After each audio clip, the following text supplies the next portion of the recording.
피아트의 대표적인 아이콘 친코첸토 모델입니다. 근데 그 친코첸토 모델 중에서도 굉장히 로맨틱한 지붕을 가지고 있는 카브리오 모델을 만나볼 건데요. 지금 제 뒤에 이 카브리오 모델들이 굉장히 앙증맞게 서 있습니다. 자, 일단 전면부 디자인 보시면 여러분도 굉장히 익숙한 그런 얼굴을 그대로 유지하고 있는 걸 보실 수가 있습니다. 네, 실제로 지금 이 디자인이 선보인 지 벌써 약 10년에 가까운 그런 시간이 지났지만, 이 디자인이 원래 57년형 누오바 친퀘첸토의 그 디자인 모티프를 바탕으로 만들어진 레트로 모델이다 보니까 연식 변경이 있는 경우에도 이렇게 특별한 변화 없이 계속 그 클래식한 느낌을 주기 위한 디자인을 고수하고 있습니다. 자, 측면 부분들도 보시면은 그동안의 모델하고 달라진 부분들은 찾을 수가 없는 것 같습니다. 자, 굉장히 재미있는 부분은요, 이 차량이 곳곳에 이 크롬 장식을 이용한 클래식한 그런 디테일들을 살리고 있는데, 일단 사이드 미러 부분도 이런 소형차급 이런 크기에서는 보기 힘든 이런 디자인을 가지고 있고요. 그리고 이 차량의 길이가 3.6m가 채 안 되는 차체이지만 휠 베이스가 2.3m에 달하는 길이를 가지고 있습니다. 말 그대로 바퀴를 앞뒤로 최대한 밀어붙여서 실내 공간을 확보하는데 레이아웃을 많이 고려한 그런 형태를 가지고 있고요. 카브리올렛 모델이지만 이 차량의 측면 부분은 지붕을 닫았을 때에도 남아있는 형태의 이런 바디 구조를 가지고 있습니다. 즉 A필러부터 C필러까지의 이 프레임은 항상 고정되어 있는 이런 형태를 가지고 있는데요. 당초에 친퀘첸토 그 오리지널 모델 역시 카브리오 모델은 이 위쪽에서만 천을 열었다 닫았다 하는 그런 스타일을 가지고 있었는데, 현재 모델에서도 그러한 디자인 형태를 그대로 보존을 해서 지금 꾸미고 있습니다.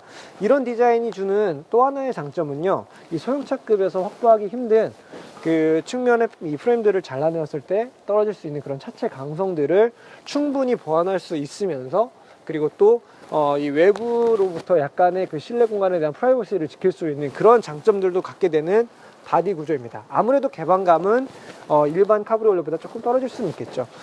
자, 후면부 디자인입니다. 자, 후면부를 보면 비로소 이 차량이 카브리오 모델이구나라는 걸 확실하게 알 수가 있죠. 바디 컬러와 조금 다르게 이 직물 천으로 되어 있는 이 루프가 유리창 주변을 다 감싸고 있고요. 위쪽에는 조그맣게 에어 스포일러 하나도 달려 있습니다. 해치백 모델은 트렁크가 위에서부터 다 열리게 되어 있지만, 이 카브리오 모델은 벨트라인 아래쪽에서만 트렁크가 개방되게 되어 있습니다. 그렇다 보니까 좀 크기가, 부피가 큰 짐들을 처음에 집어넣는 부분들은 한계가 있을 수가 있습니다. 다만 일단 공간 안으로 들어가게 되면은 150m 이상의 그 수납 공간을 가지고 있기 때문에 웬만큼 마트에서 장을 봤을 때 물건을 넣는 데에는 큰 지장이 없고요. 그리고 뒷좌석을 개별적으로 폴딩을 하게 되는 경우에는 골프백을 2개까지 싣고 또는 대형 캐리어를 싣고서 장거리 여행을 떠날 때에도 유용하게 쓸 수 있는 그런 수납 공간들이 나타나게 됩니다.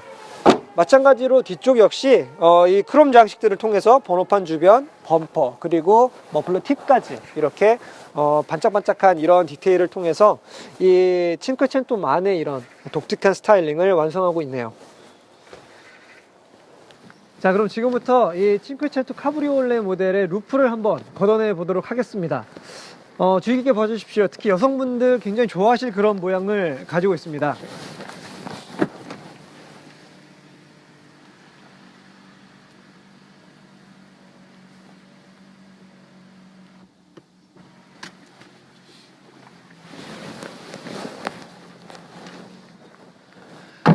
자, 지금 보신 것처럼 흡사 이 레드 카펫이 차박차박 이렇게 겹을 지으면서 아주 단정하게 정리가 되면서 이렇게 루프가 내려오는 이런 스타일을 가지고 있습니다.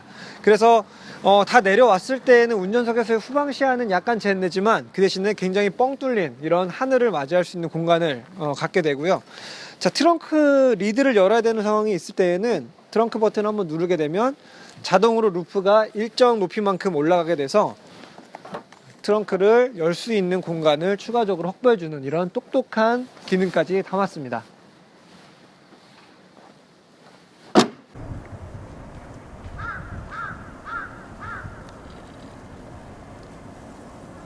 자, 친퀘첸토의 인테리어를 한번 같이 구경을 해보시겠습니다.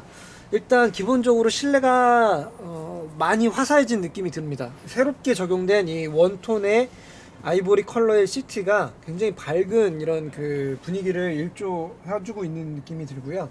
전반적으로 이 운전대 부분, 공조기 부분도 다 아이보리로 패턴이 통일이 되어 있고, 그리고 이 가운데 부분은 이 차량의 외장 컬러의 똑같은 색상으로 페인팅이 실제 들어가게 되는 이런 디자인적인 디테일들을 가지고 있습니다. 운전석이나 조수석에 앉았을 때 그 제 키가 176입니다만은 전혀 좁다라는 느낌은 들지 않아요. 아쉬운 거는 뭔가 물건들을 많이 수납할 수 있는 수납 공간이 조금 적다라는 것 뿐이지, 실제 탑승자가 느끼는 실내 공간의 이 체감 느낌은 굉장히 넉넉합니다.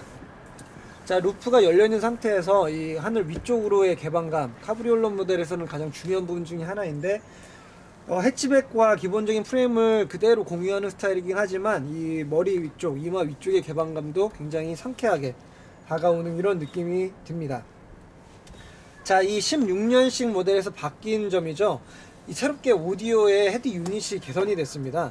그동안에는 여기에 이런 터치 화면이 들어가 있지 않고 그 도트 매틱스 타입의 조그마한 화면이 들어가 있었는데, 지금은 완전한 컬러로 되어 있는 터치 스크린을 지원하는 이런 화면이 생겼습니다. 그래서 뭐 라디오 정보나 아니면은 스마트폰 기기에서 나오고 있는 어떤 노래의 그 공명이라든지 앨범 자켓 이런 것들도 다 표시가 될 수 있고요.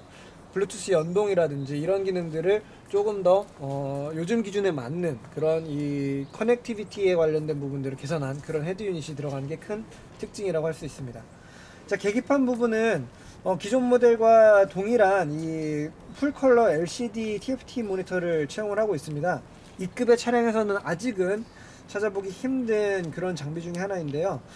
이 디지털 스피도미터, 그리고 뭐 RPM이라든지 현재 연비라든지 아니면 에코 인덱스라고 해서 이런 다양한 기능들을 원하는 대로 띄워서 쓸 수가 있고, 또 이 차량에는 스포츠 기능이 있습니다. 이 스포츠 기능을 활성화했을 때에는 모니터의 디자인 테마가 이 스포츠 모드에 따라서 바뀌는 좀 더 붉은색 계열을 많이 쓰는 그런 스포티한 느낌을 주는 디스플레이로 변경이 되는 그런 기능들도 담고 있습니다.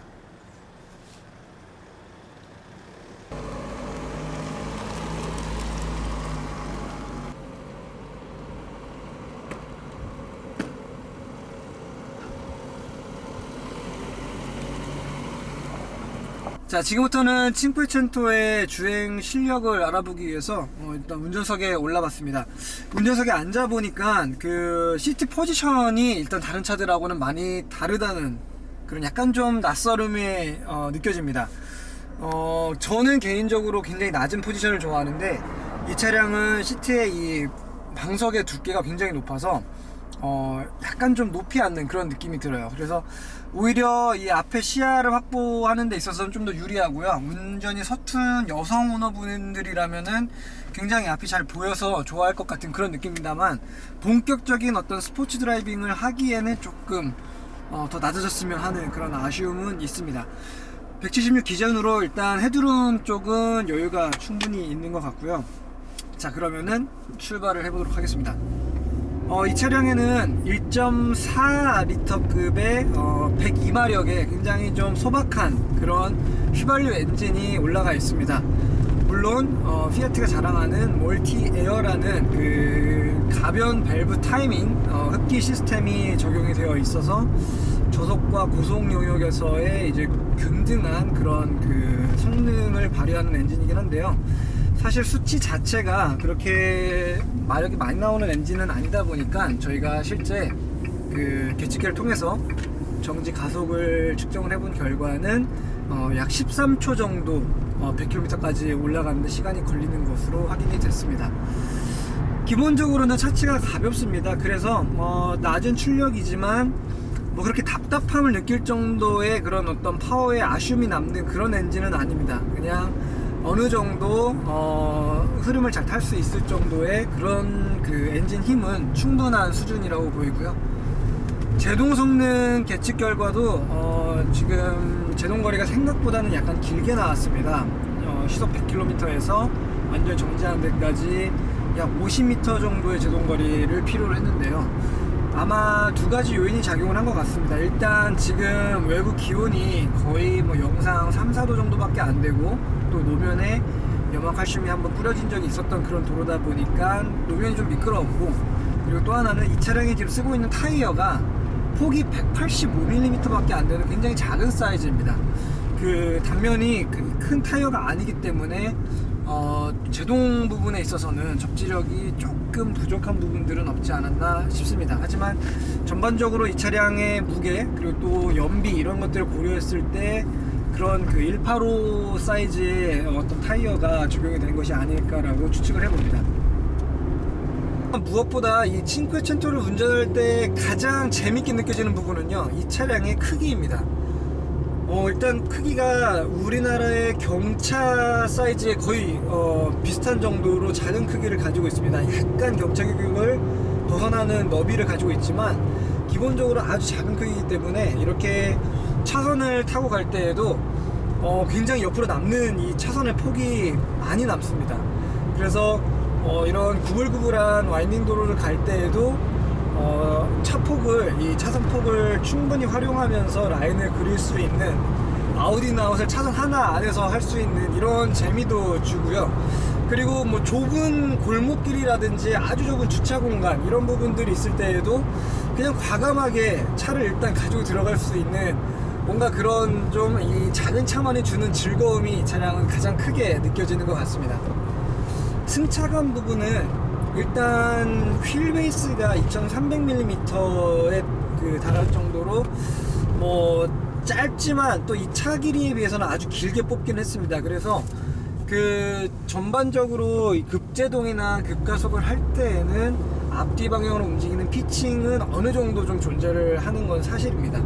그리고 이탈리아 차량들의 특성이 약간 그렇듯이 이렇게 차선 변경을 할 때에도 약간의 롤링을 허용을 합니다만 타이어는 굉장히 악착같이 노면을 잡고 그 그립을 발휘해주는 그런 세팅을 가지고 있습니다. 그래서 오히려 우리나라 이런 노면이 좀 안 좋은 도로 상황에서는 어느 정도 승차감을 확보하면서도 또 굉장히 좀 리듬감 있는 그런 차량의 핸들링 성능을 양립할 수 있는 그런 하체 세팅을 가지고 있다라고 말씀드릴 수 있겠습니다.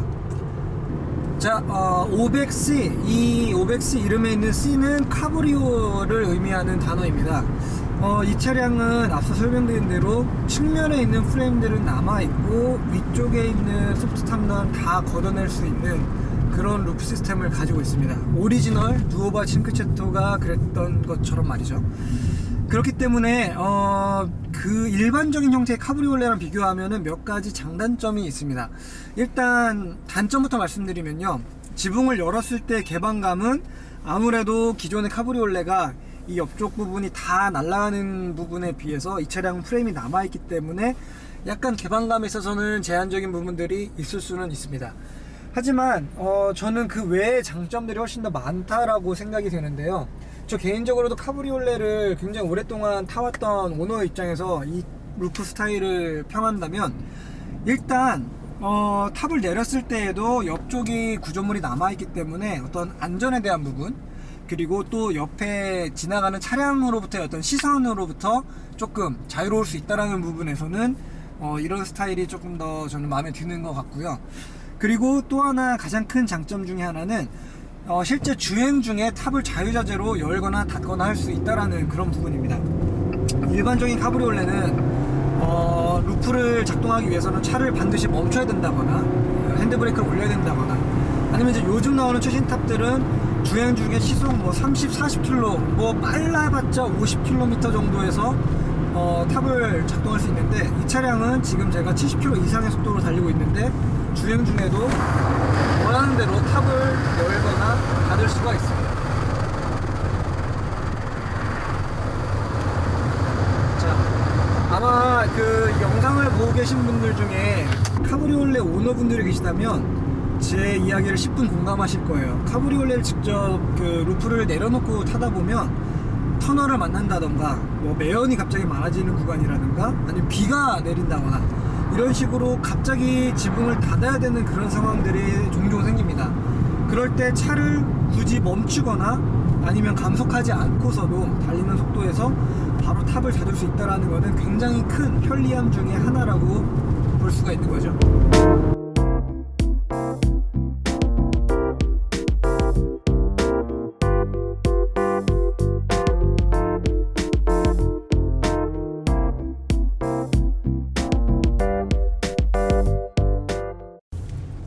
자, 오늘 만나본 피아트 500C 모델은 우리나라에서 구입할 수 있는 카브리오 모델 중에 가장 착한 가격표를 달고 있습니다. 2,790만원. 심지어 스마트에서 나오는 2인승 경차 카브리오 모델보다도 더 저렴합니다. 이렇게 이제는 굉장히 좀 합리적인 수준이 된 새로운 이 500C의 가격표, 그리고 1957년부터 일관되어 오고 있는 피아트 아이콘적인 이 스타일링, 굉장히 패셔너블하면서도 앙증맞은 이런 디자인이 유지되고 있는 부분, 또 작은 크기의 차체가 주는 운전의 즐거움, 또한 전체가 다 열리지 않고 이 가운데 부분만 열리는 독특한 카브리올레 루프의 이 장점들, 이런 다양한 매력들을 비춰볼 때 정말 이 500C라는 차는 타면 탈수록 조금 더 사랑해주고 싶은 그런 마음이 드는, 왠지 모를 애착이 가는 그런 모델인 것 같습니다. 지금까지 피아트의 500 카브리오 모델과 함께 했습니다.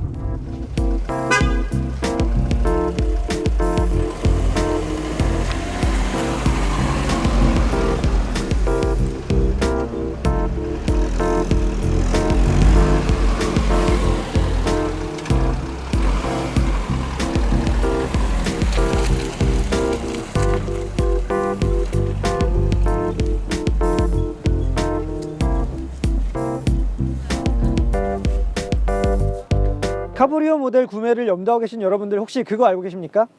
이 카브리오 모델들은 일반적인 모델들에 비해서 뒤쪽 시야가 많이 제한되어 있습니다. 보시다시피 이렇게 직물천이 가리고 있는 면적이 넓기 때문인데요.